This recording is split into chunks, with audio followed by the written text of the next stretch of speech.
Hi, everyone. It's Dr. Julie Gilbert here with Rachel Matthews. Hi, Rachel. Hey, everybody.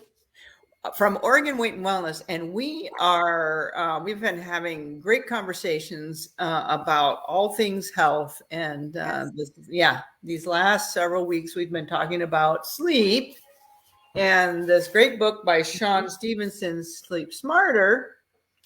Yeah. And he's had just so many great tips about how to improve sleep. And anyway, we're continuing that conversation. Yeah. Where are we, Rachel, in the book? Well, we've only got 2 chapters left. Two chapters. And I want to strongly recommend for anybody who's watching this and hasn't been following along or is interested, this book is an easy read. And it takes you week by week or chapter by chapter on some. Every chapter is another little thing you can try, another little hack or tip. So it's a great book for that. If you're looking for, you feel like you've tried everything, I promise you have not tried everything, right? Yeah, no, you're so right. I thought I was sleeping well, and then I read the book, and actually I've been through it a couple of times now, and it's like, oh yeah, I didn't do that. Oh yeah, I can do this. So yeah, I have changed so many things. Yeah, that has improved my sleep quality, because not just the time in bed, it's the actual quality of your sleep. Right. Exactly. So this chapter is actually about changing the clothes that you're wearing or changing what you wear to bed. The chapter 20 is dress for the occasion. Yeah. And he's talking about your pajamas or your lack thereof. Yeah. Right. Amen, sister. Amen. Yeah. I mean, everybody, to each his own, right? To each his and her own. Right. But I was just saying before we pressed play today that this was a game changer chapter for me, because I had never really paid attention. I don't know, I got stuck in a rut of just jammies are jammies. You wear whatever you wear. You know, you get Christmas jammies for Christmas and flannel, and they're heavy and whatever. Okay, that's what you wear. No. Yeah, right. This gave me the freedom to explore other types of and there's a lot out there. Yeah, there's a lot out there. Yeah. And there's a lot of cute stuff, but you got to go beyond cute. So I love what he says, close your eyes, right? Close your eyes. Right? Yeah. Don't go for the cute necessarily. Right. It can be both. It can be cute and comfortable, but the comfort, the coolness is that's really what you're going for, is that as a kind of fabric or a lack thereof, to your point, that's going to keep you the coolest while you're sleeping, because that's going to give you the best sleep. Right. And of course, you know, we do different phases of our lives, and for men and women, it's a little bit different, but certainly if you're hitting the perimenopause and the menopausal, there's a lot of changes temperature wise, and you might have night sweats, or you might just feel just more warm. Anything with polyester is going to hold and trap that heat and cause you to sweat. Yeah. And anything that's heavy flannel is just going to feel, again, like you're going to sweat, or it's just going to feel heavy. I don't know though. What do you think about like he speaks also to the point, not just of the fabric, like is it cool? Does it breathe? Right. Does it twist around you? Right, exactly. Yeah. I mean, I remember as a little girl wearing those flannel nightgowns all the way to your, yes. Little Laura Ingalls Wilder. Yeah. Yeah. But I mean, they were cute. But and then they were just twisted. They weren't binding, but they twisted, and in the morning, they're like up over your head or something. Yeah. Right. Yeah. So you got to be careful, because you don't want to. I love his point about not getting so tight anywhere, so that you're not cutting off your lymphatic flow. Right. Which is, and that's so important, especially at night, because that's when you're kind of detoxing that's when your brain is downloading. That's when you're, just doing a lot of recharging, and that lymph flow is so necessary. Yeah. Yeah. So anything like an elastic band on your wrists, on your ankles, and your waist. Right. If you look up and you've got marks. Yeah. It's too tight. Too tight. That's right. Yeah. So, Yeah. Dr. So you go ahead. Gregory, actually, Dr. Gregor from the Daily Dozen, he talks about inverting your bed in a Trendelenburg to where you're just slightly, your feet are just slightly up, Yeah. to speak to what you're talking about circulation. Yeah. And lymphatic flow. I like that. Yeah. Right. Interesting. Yeah. Now, if you're prone to GERD, reflux, that probably wouldn't feel nice. Right. But and hopefully what you're doing, to improve your health, improves your reflux, and then eventually you can do that little. Right. Yeah. Have you tried to sleep that way? Is that? I do it sometimes. I don't actually put anything like he actually talks about putting little risers on the foot of your bed, which I think would probably be the easiest way, because I've done it with like pillows under my legs or under my knees, and that'll feel nice. I don't regularly sleep like that because I don't sleep on my back. I sleep on my side. So that changes things too. Anything you add to the mix is potentially going to wake you up in the middle of the night. Right. Disruption. So if your jammies are wrapped around you, it's going to likely disrupt your sleep and wake you up. And I know it does for me. So, anything I add to the mix, I have to make sure that I can sleep soundly and comfortably through it. And it's not going to disrupt. Right. Well, I wanted to know, one of my last frontiers as far as experimenting with different variables for my sleep is maybe bamboo sheets or pajamas. Have you tried bamboo? And I have not. My sister has, and she swears by it. It's definitely, you're going to spend a little bit more, but there's something about the material, the fabric that she really likes. That so again, with cotton or bamboo, you can find a lot of different cotton jammies, but they may not necessarily have that texture or the feeling that's going to feel good against your skin and feel good when you're sleeping in it. So, but I think bamboo has a really nice feel to it against the skin. Yeah. So, and everybody's a little bit different. So you got to find out what works for you, because what works for me may not work for you. Right. Yeah. Right. But I'm all about the least restrictive, and it's not to be freezing. You don't have to freeze at night, and he even talks about maybe wearing some socks that aren't, aren't tight. If you're prone to your feet being cold or something like that. Right. But but you have to be willing to experiment. How do I sleep? And maybe not, it's not a one and done thing. Well, there might be like, well, that didn't work at all, which is fun. But sometimes you gotta try it a couple of nights in a row to see if it was a cause and effect kind of a thing. Right. Exactly. Yeah. And speaking to that temperature thing, I think, when I first heard this, before I was in perimenopause and experiencing the heat, I couldn't imagine going to bed in a cold room and in a cold bed with not very much clothing on when I'm cold. What are you talking about? This sounds like torture. What? Why? This is not good sleep.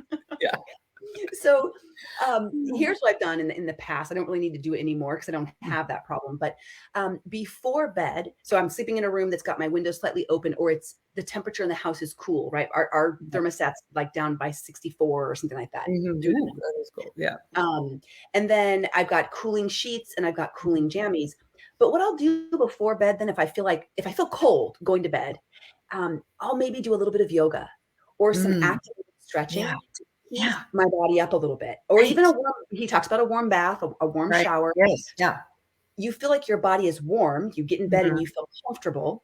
Right. And then you're cool through the night, but you're going to sleep better through it. You're not awake when you're, Yeah.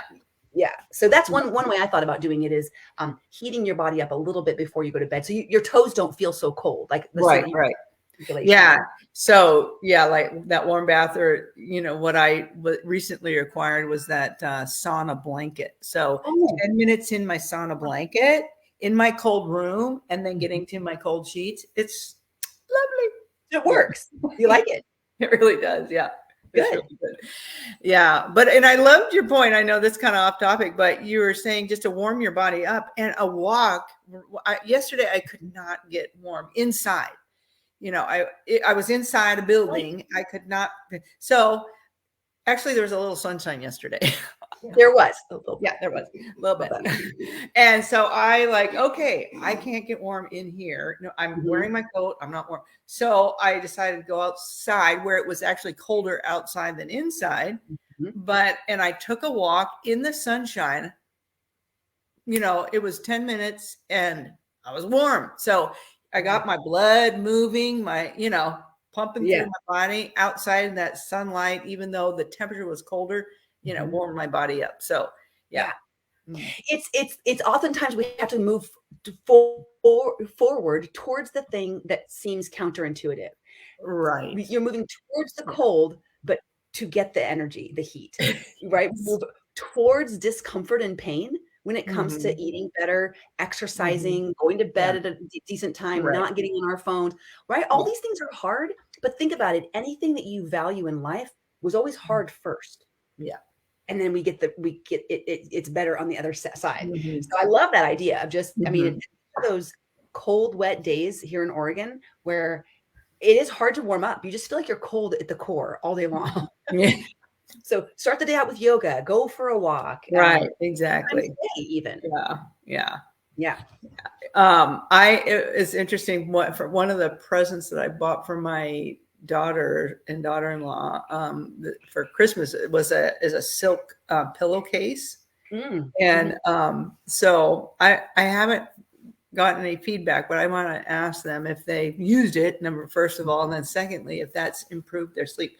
But I was going to say that now that I'm doing all these sleep, changes and finding my jam, for my jammies, but I take my pillow, because we were gone this last weekend over to Bend and sleeping in a different bed. But, so that's going to be a shift. But if I can go to bed at the same time, and if I have one thing that's like, I opened the window, did all that stuff. Yeah. But I had my pillow. So I've done it a couple times, but I am going to be religious about taking my pillow with me. Yeah.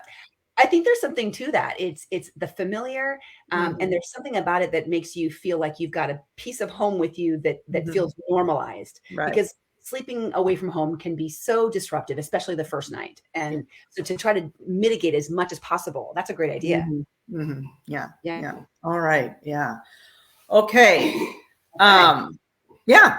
So good tips. And and I it's something that we're going to be kind of paying attention to, maybe not obsessing over, but paying attention to, and because, life changes and you have to pay attention to how your sleep is. So you're going to be monitoring sleep probably for the rest of your life. And that's okay. Right? And that's okay. Yeah, I love that. Give that permission. It's normal because you will not stay the same the rest of your life. You will continue to change. Right. Kids, life seasons of life. Yeah. Right. And that's okay. And you get to keep moving with it. So I like that you said, we're not obsessing about sleep, but we're thinking about it and it's important to us. So it's a priority and we're every once in a while reevaluating what did I let slip? What? Oh gosh, I forgot to put my phone in another space. You fall back into old habits, and you got to kind of clean them up a little bit again. Right. That's right. Yeah. That's right. All right. Awesome. Okay. So Rachel, I'm thank you. I am eating my what's for dinner because I just got hungry right now. I'm eating my what's for dinner. So I've been doing for myself this 30 plant challenge, 30 plants a week challenge. Where because I'm recently reminding myself, it's Dr. William Lee. Maybe that's another book that we're going to, he talks about, or maybe, no, it's not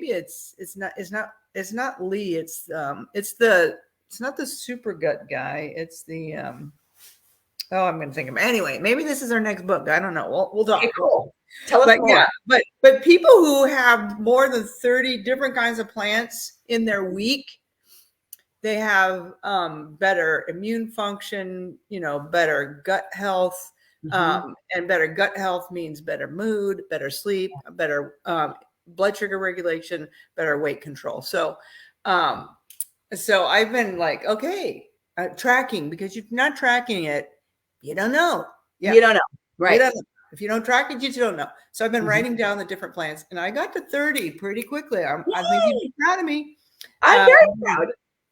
Yeah. And of course, I'm including all those herbs and spices that we use in cooking, because they have such beautiful compounds that, again, they help gut health. They improve immune function. They decrease inflammation. They turn off cancer genes. I mean, they're just so powerful in your body.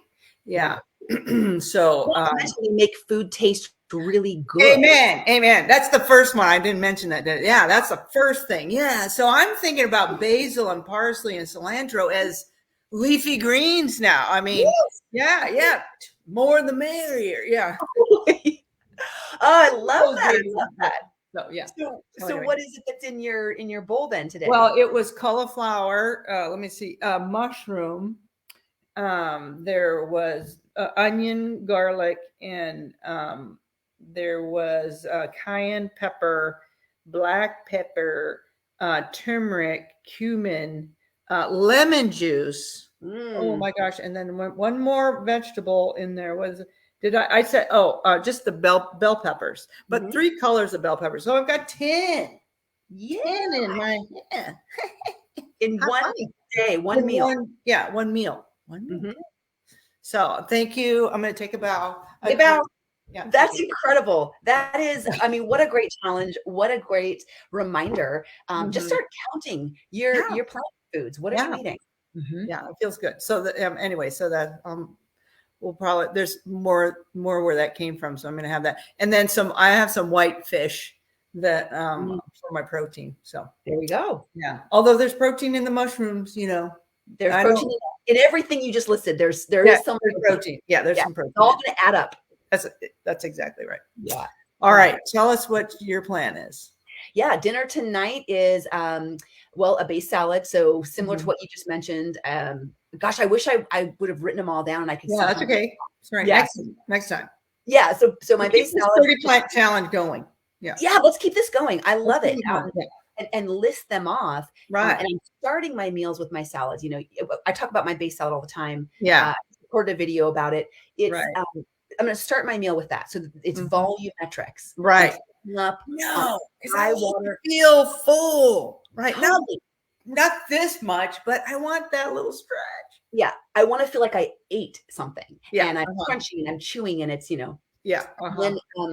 And then for dinner is chili, a plant-based chili that my husband makes. It is the most masterful, most flavorful. It blows any chili out of the water. It's probably not really chili. Like, I think there's rules about chili. Apparently the Texans, there's rules. Like in Texas, there are rules. There are some chilies are not supposed to have any beans. Apparently some believe chili doesn't even have beans. It's just meat and tomato sauce, which to me is like spaghetti sauce. That's not chili. Anyway, so probably what I'm making isn't even a chili anymore because there's a million foods in it, but it's so delicious. So this is one that I love, and we make a giant batch. We freeze it. Can't wait.